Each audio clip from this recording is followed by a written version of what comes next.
Hey everybody, this is Dusty with Run Florida, and today we have our first repeat guest. She is a sophomore at Sarasota Riverview. She won the Stampede Sprint, Lando Lakes Keppel Invitational, 4A District 6, 4A Region 3, and she is this year's 2025 FHSAA 4A Girls Champion. I'm 1737. Madie Muller, welcome back to the Run Florida podcast. How are you doing today? Good. Thank you for having me back.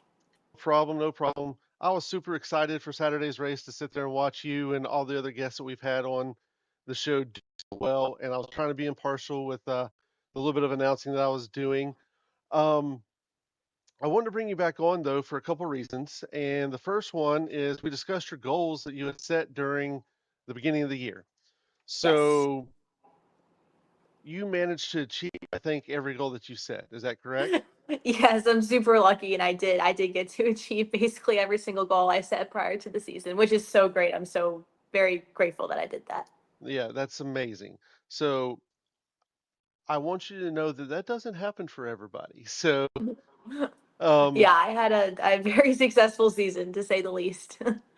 so you've checked all those boxes. Are you going to take a break in between cross country and track, or are you moving straight into lacrosse? Like what's next for Maddie and her athletic career?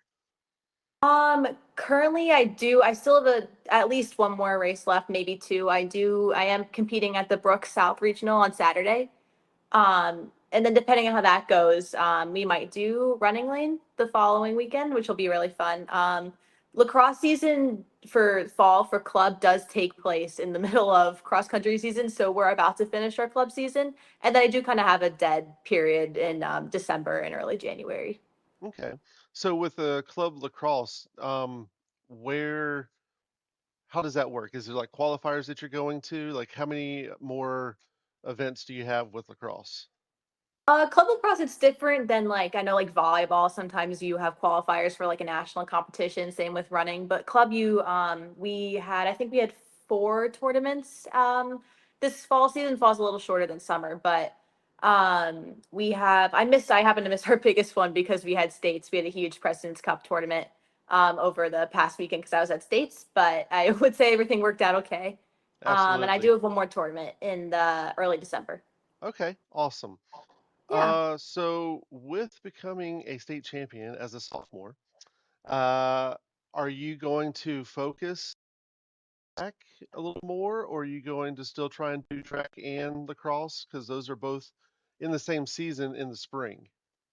Yes, obviously, I mean, I love lacrosse. I've been playing it since first grade, and it's a huge part of my life, and it's why I got into running. But it was super, super hard to do both last year, especially with lacrosse. You have games 2, 3 days a week, and there's just not a whole lot of time for training within that time frame. And I would really love to run collegiately, and I do need to I would like to train for track and get my track times down. So right now, the plan is to probably focus on track unless something drastic changes. But yeah, that's what's next. Okay, awesome. Um, so I'd like to give you a little bit of advice, and you can Hmm. take it or leave it. Either one is fine. But I've seen several athletes that, one is a freshman or a sophomore, or even a junior, and the next year they felt so much pressure to repeat. And I just want you to know that you'll see things like people may write articles, people may say things online. Ignore all of that.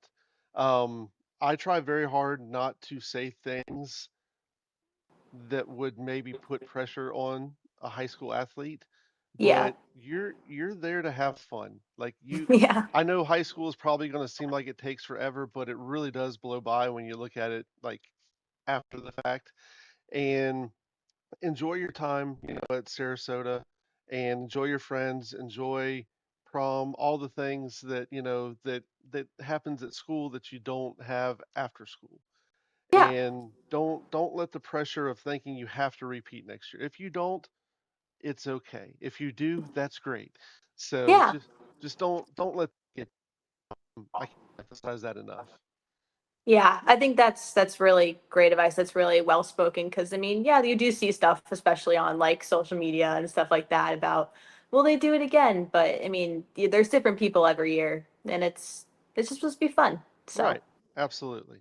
If you keep it that way, it will be fun. So So I made a little video again.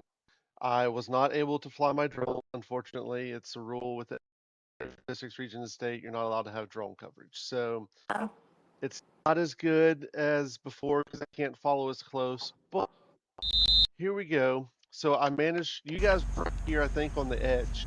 Do you know what box you were in? Do you remember? Box 12? Okay.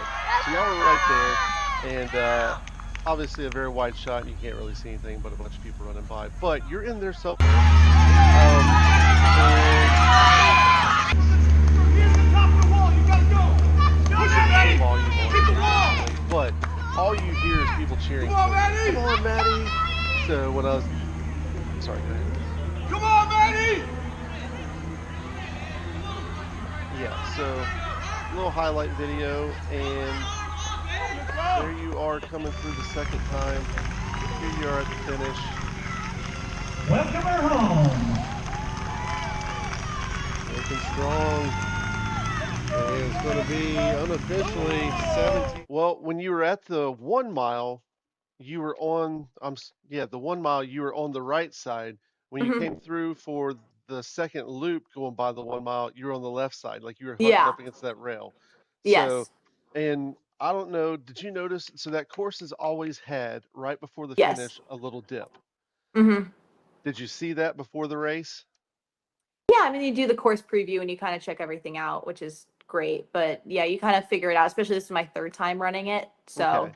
Yeah, I've seen many of kids hit that and just bottom out and they're just not ready for it. So very smart with beforehand.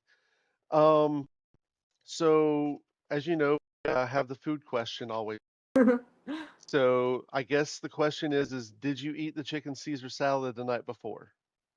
I did get to. We had a whole like dinner with our team, and that was really great. And some of the parents set that up, and I did have a little bit of salad after because I just superstition, gotta have it. Doesn't even really have to be the main meal, but it just has to be there. It's something I don't know why, but it just has to be there.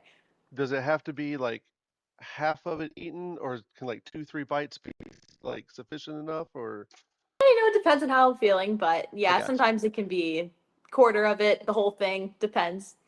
And then the real question, did mom make the homemade brownie afterwards to celebrate? Well, we had to get on the road right after because we drove That's a few right. hours to Georgia, stayed the night there, and then drove to North Carolina from there. So we did not get to have the brownie, but maybe I will make one when we get back home. Okay, awesome. Um, that's pretty much so all I have for you. Yeah. I really appreciate you coming on twice. Yeah, thank you for having me. It's fun. Very easy to interview, and you're great at answering all these questions. Thank you. Me and my technical difficulties, so I appreciate all that.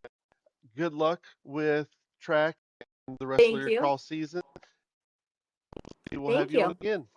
Awesome. Thank you.